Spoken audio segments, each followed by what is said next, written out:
Imina 37 Legislature in Guam is returned. We are now called back to order in the emergency session that we began earlier. We are back from recess, so we are now on second reading. Bill number 46-37 COR. Senator Perez, you are recognized. Tsitsios Masi, Madam Speaker, I move to place Bill number 46-37 COR as amended by the Committee on Environment, Revenue and Taxation, Labor Procurement, Statistics, Research, and Planning, sponsored by myself and Senator Chris Barnett, into the third reading file, and I wish to discuss. Please proceed. Bill number 46-37 proposes a temporary expedited protest procedure for capital improvement projects, particularly for the Guam Department of Education. In the event of a protest, the protest shall be submitted to the public auditor, who shall expedite the hearing and decision within 20 days. During the public hearing, the public auditor testified in support of the bill and highlighted that similar, if not the same, temporary expedited protest procedures were used during the American Recovery Reinvestment Act in 2011 for GDOE with overwhelming success. Although protests are an essential part of the procurement process, Guam's current protest process can often lead to lengthy delays in procurement and could potentially lead to the inability for GDOE to expend the funds within the required deadlines, or can lead to their inability to secure the best possible procurement cost to the people of Guam, or to undergo urgently needed facility improvements. GDOE's 10-year facilities master plan, which guides investment into our schools, identified much needed construction and modernization work and estimated the deferred maintenance throughout our public schools. This decades-long deferment of maintenance has resulted in the deterioration of aging facilities and an urgent need to repair existing or construct new facilities to ensure safe and healthy learning environments. GDOE has been provided a once-in-a-lifetime opportunity to utilize a portion of the federal funds of the American Rescue Plan Act for capital improvement projects, which is approximately $100 million. Additionally, provided that there are no extensions, the timelines to expend ARPA funds ends December 2024, along with this opportunity to accomplish the deferred but urgent capital improvement projects. During the public hearing, Acting Superintendent Wampat testified that other federal funds will expire soon with little to no chance to carry over, which includes the Head Start grant due to expire June 2023 and the Education Stabilization Fund set to expire September 30th, 2023, which has been included in the amended bill.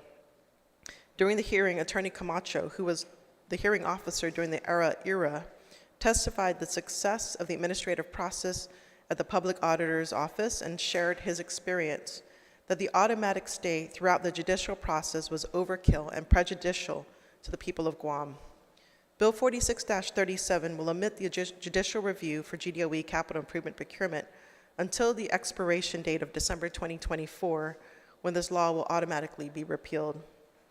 Although this bill addresses procurement protests for GDOE, it is assuring to hear that the Acting Superintendent Wampat testified that she is working with internal and external stakeholders to ensure procurement process runs smoothly and GDOE can execute delayed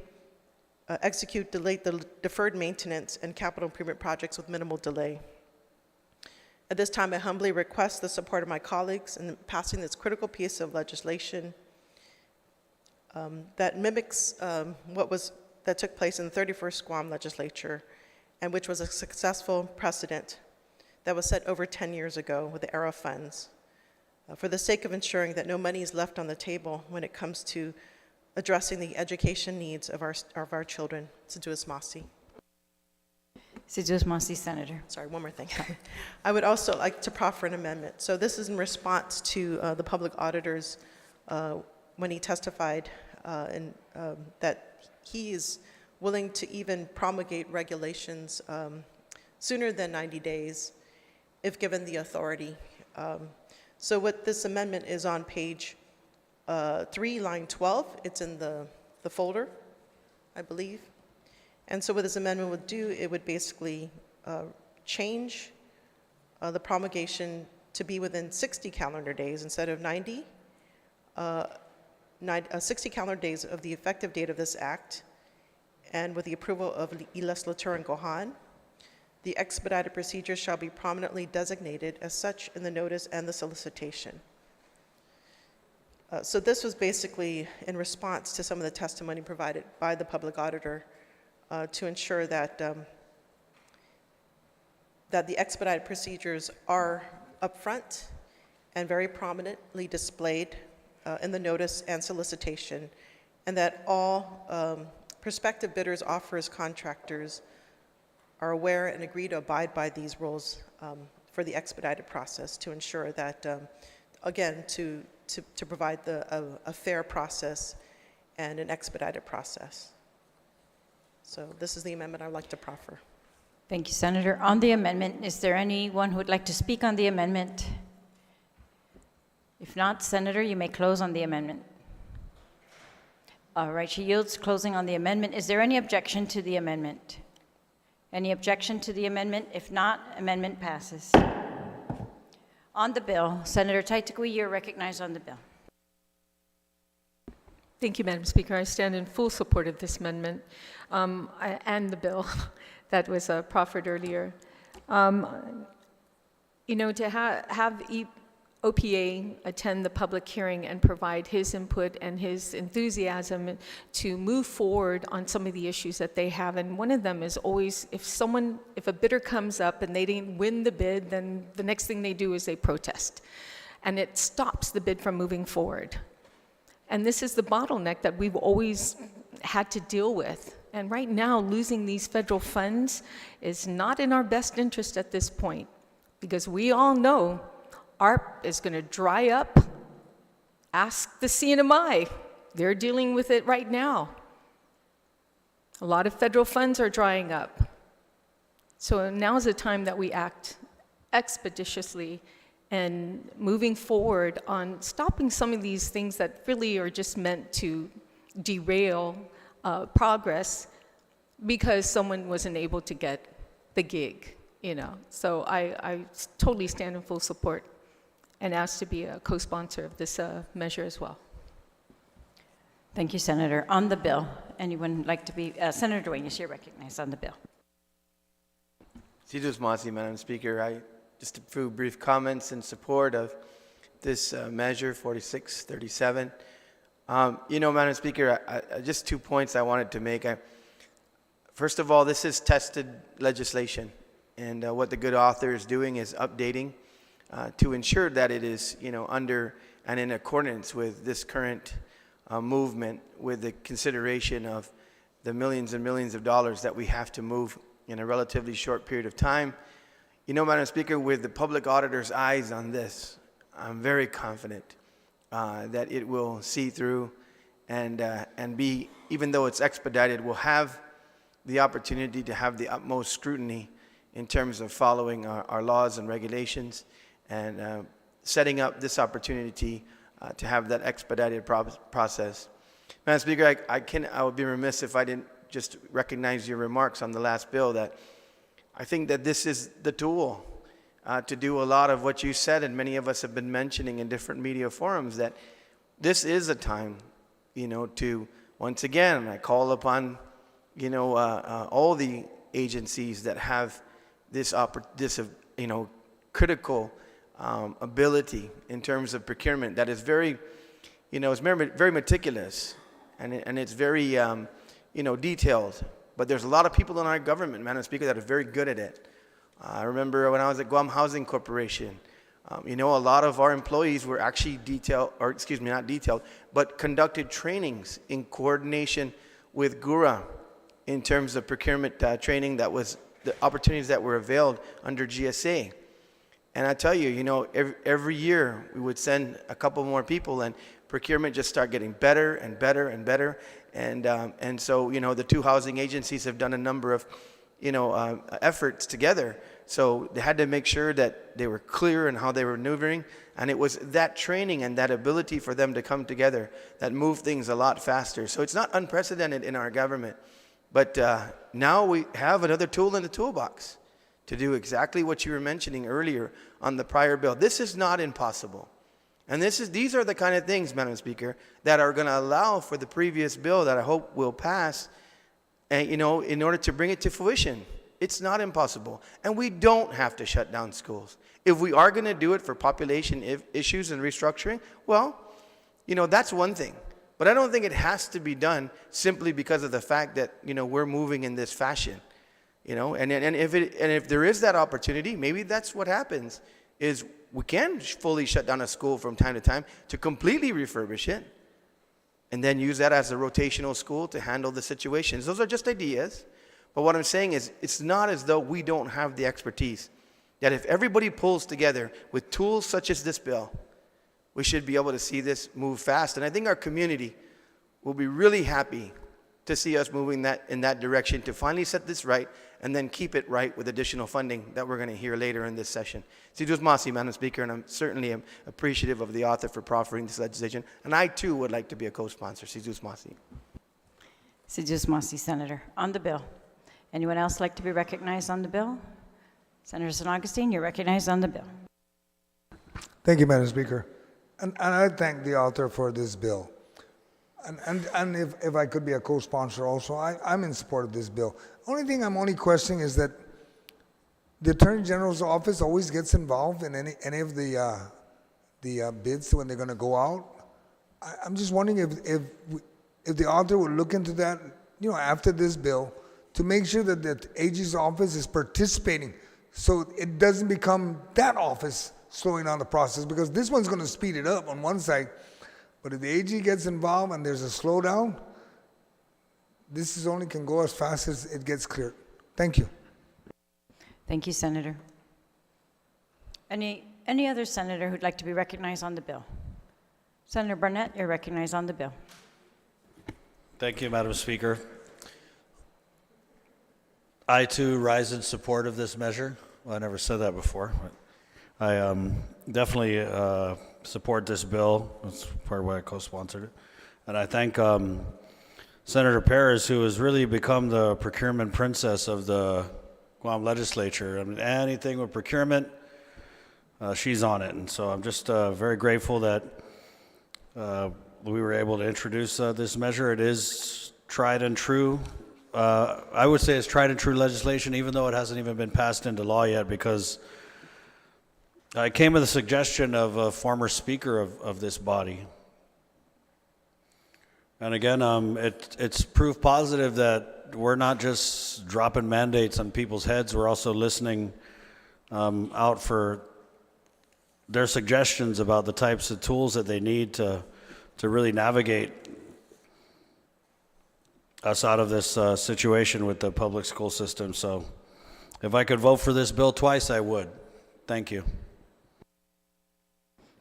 Thank you. On the bill, any other senator would like to be recognized? If not, then the sponsor may close on the bill. Sidus Masi, Madam Speaker. I thank my colleagues for their support. I just have one amendment to add co-sponsors. And so I guess the first co-sponsor is Senator Taitagui. I'm sorry, the co-sponsor after Senator Barnett is Senator Taitagui. Excuse me. Senator Tom Fisher, so they were both at my public hearing for this bill, and they asked to be co-sponsors, so it's Sidus Masi. Senator Chris Duenas, Senator Joe San Augustine, also Senator Dwayne Sinicolas, and I think if everybody would like to be a co-sponsor as well, I would like to add them if there are no objections to it. Is there any objection to the motion to add co-sponsors? Seeing no objection, motion carries. Thank you, Madam Speaker. I move to place.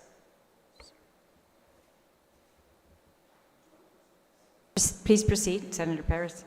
Thank you, Madam Speaker. I move to place Bill 46-37 as amended and further amended on the floor into the third reading file for voting. On that motion to place the bill as amended into the third reading, is there any objection? Seeing no objection, motion carries.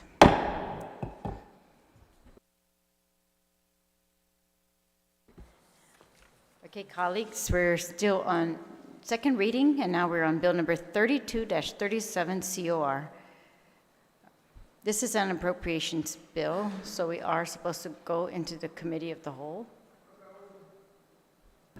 Madam Speaker, that was objected, so we're not.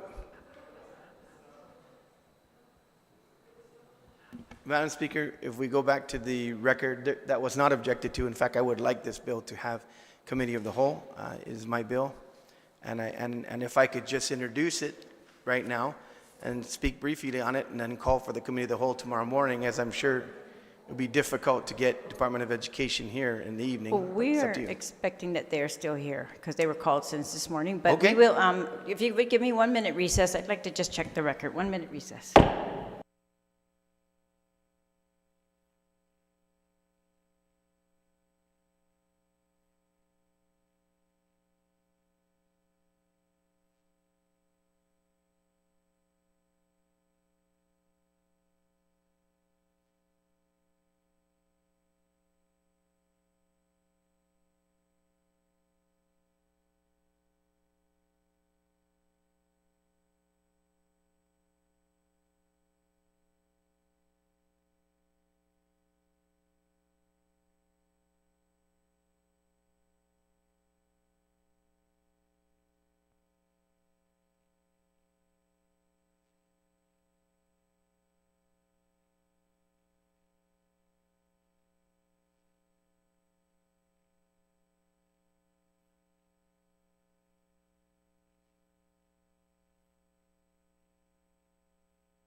PT.37 in the legislature in Guam is back from recess.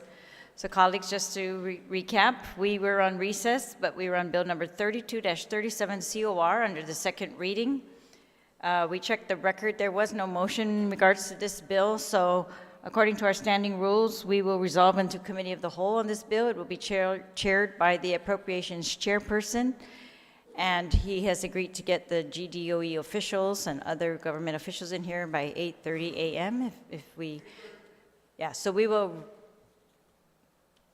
recess our emergency session until 8:30 a.m. Please be prompt.